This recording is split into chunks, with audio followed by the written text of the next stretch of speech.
Okay, so now, how do spatial patterns arise? How can we get spatial patterns? All right?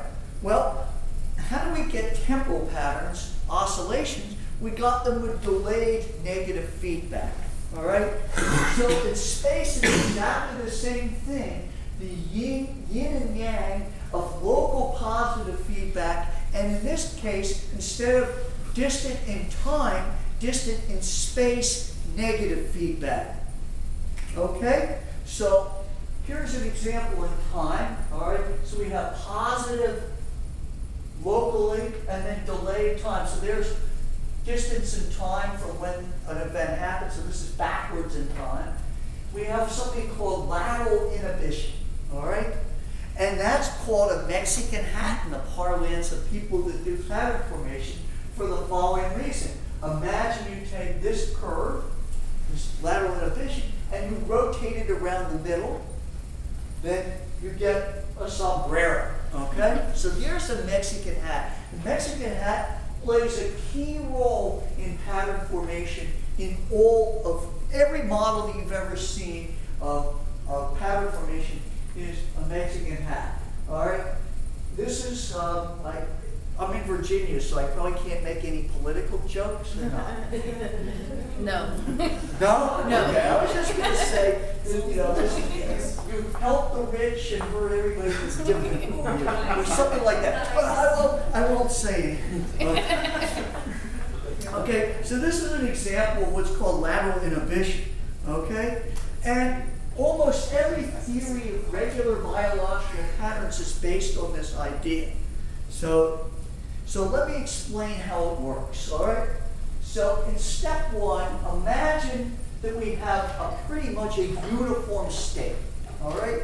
So everything's the same. So along the y-axis, I'm plotting, say, the activity of something, maybe the amount of neural activity in a piece of brain, okay? And along the x-axis is space, all right? Now, because the world is not perfect, look, there's little imperfections. Some guys might be a little bit bigger than other guys, all right? So what happens? If you put it through this filter, then you start to amplify your own. If you're big, then because of that positive feedback, you get bigger, okay? But as you do that, you start to inhibit your neighbors, okay? Because you're getting bigger at their expense. So you start to inhibit them. Now what happens is these inhibited guys, see these guys that are inhibited, they're not inhibiting the guys here. And so that allows them to start to grow because negative times negative is positive. It's just the opposite of what your mom told you. The two wrongs do make a right in this case, okay? So the two negatives here start to amplify these guys. And so you get these new peaks appearing, okay? And then what happens is they suppress here, and so on and so forth, and you get this spread out, and in the end, you get a spatial pattern.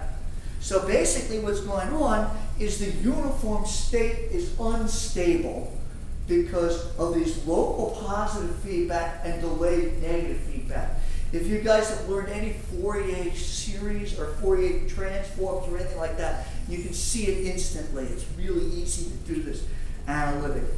Okay? So one example of what I think is going on in these dynamic instabilities is this is an old model. This is the manual version of the LSD flight simulator. Okay? What it was is a piece of blue plastic with a little wheel in it and a hole, and you blow into the hole and it causes the wheel to spin around, and there's two holes in that wheel that match up with that wheel, so you stare at the sun and you blow into this little thing, and then you get hallucinate because you have become hyperventilated.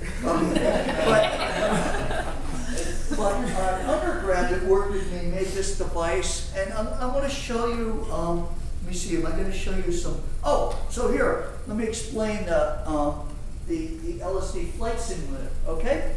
So flickering light excites the eyeball, all right? And that in turn excites the visual cortex, and it produces pinwheels and bullseyes, etc. So how does it, I guess am I going to explain how it works? Maybe I'm not going to explain how it works. I'm going to tell you a little bit more about these so-called form constants. Okay, so what people see when they see these hallucinations are pinwheels, and I think you saw that back here. If we go back to the earliest spots, okay, you see patterns like this, all right? Quite complicated patterns.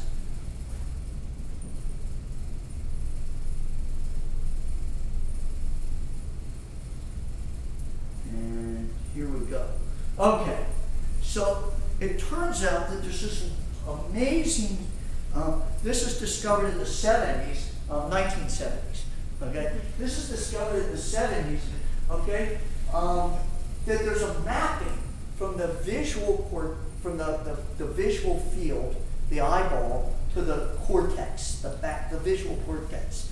You guys probably know the visual cortex. If you hit somebody, if you hit yourself in the back of the head, take a book and do this. Hit the back of your head, you'll see sparks, okay? You're exciting your visual cortex. You'll see sparks. It's just like in the cartoons, okay? So it turns out that there's a really nice map that for you mathematicians, I could write down the equations, but I won't. It's essentially like the complex logarithm, and it takes things that look like that and maps it to the cortex. So if you see a bullseye, if you perceive a bullseye, it's causing this pattern on your cortex. And if you perceive a pinwheel, it's causing this kind of pattern on your cortex. If you perceive this kind of pattern, it's this kind of pattern on your cortex. And now I'm going to connect what I do with what Mike does, okay? Turns out that these patterns arise quite naturally in 2 dimensions because the network of neurons in your visual cortex has rotational and translational symmetries. So these symmetries act on the dynamics of your neurons in such a way that there's only a very restricted set of patterns that can spontaneously appear.